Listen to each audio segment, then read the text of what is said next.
Sarah Thompson had always considered herself blessed to live on 35 acres of pristine Tennessee countryside, where the rolling hills stretched endlessly under starlit skies, and the only sounds at night were the gentle whispers of wind through ancient oak trees.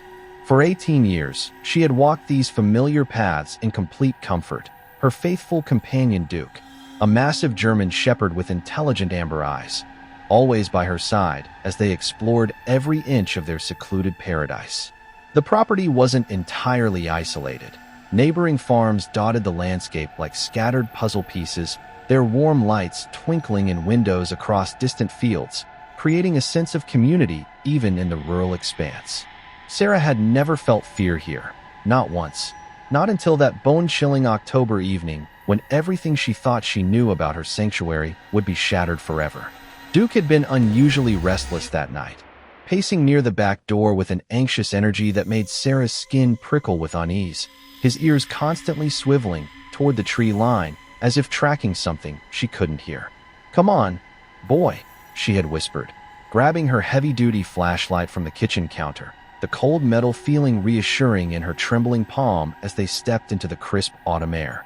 They ventured about 200 yards from the house, following their usual trail through the dense woodland where towering pines created a natural cathedral of shadows and moonbeams. That's when Duke's behavior shifted from restless to absolutely frantic.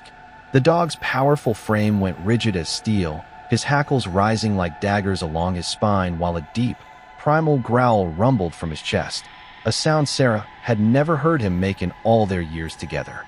Then came the barking, sharp and desperate, followed by high-pitched whines that seemed to claw at her very soul as Duke positioned himself directly in front of her, his muscular body trembling with terror. Sarah's hands shook violently as she swept the flashlight beam through the maze of branches above them, the circle of light dancing erratically across bark and leaves until it suddenly stopped, frozen on something that shouldn't exist.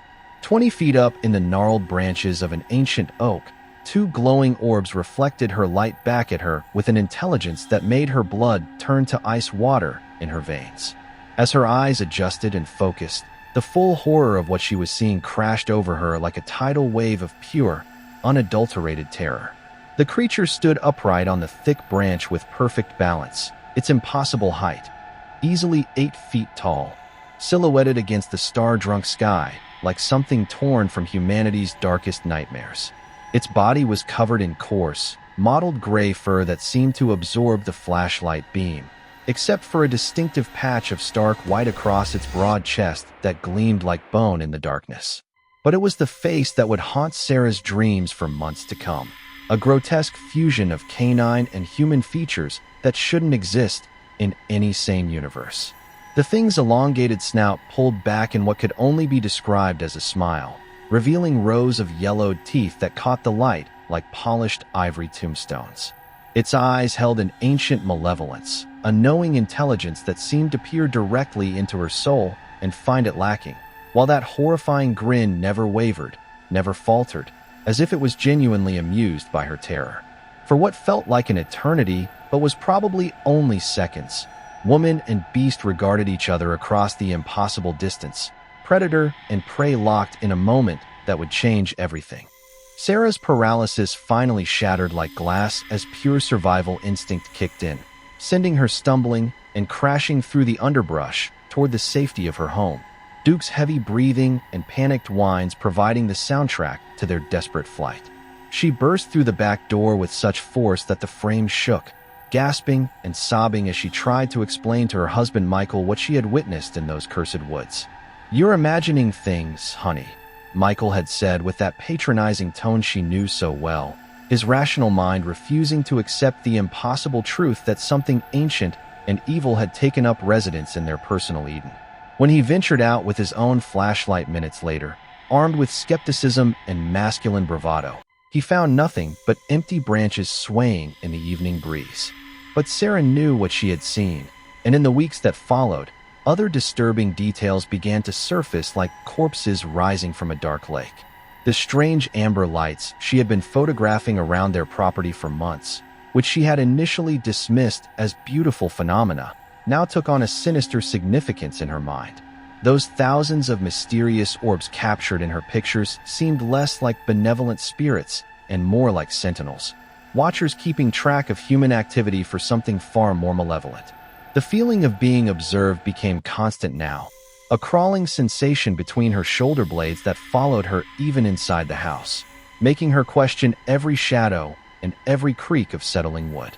Sleep became elusive as Sarah found herself drawn to the windows each night, scanning the tree line for any sign of movement, any glimpse of gray fur or glowing eyes that would confirm her worst fears. The creature had shown her that grin for a reason. It wanted her to know it was there, wanted her to understand that her sense of safety had been nothing more than a comforting illusion. Duke refused to walk the back trails anymore, whining and pulling toward the house whenever they approached the spot where their lives had changed forever, his animal instincts far more honest than human denial. And sometimes, in the deepest hours before dawn when the world balanced on the knife's edge between night and day, Sarah could swear she heard something moving through the woods with deliberate, measured steps. The thing is still out there, somewhere in those 35 acres that no longer belong to her, watching and waiting with that terrible patience that only ancient predators possess. Sarah knows she will see it again, that grinning, impossible thing that stands upright in the trees like some forgotten god of the dark places between civilization and wildness. And when that moment comes, when those glowing eyes find her again across the darkness, she isn't sure she'll have the strength to run a second time. Because some encounters change you forever, marking you as prey in a game you never knew you were playing, where the rules are written in shadows and the only certainty is that the watcher in the woods is always patient. The question that haunts her now, the one that keeps her awake staring at the ceiling while Michael sleeps peacefully beside her, is simple and terrifying. What does it want? And perhaps more frightening still, when will it decide to come closer?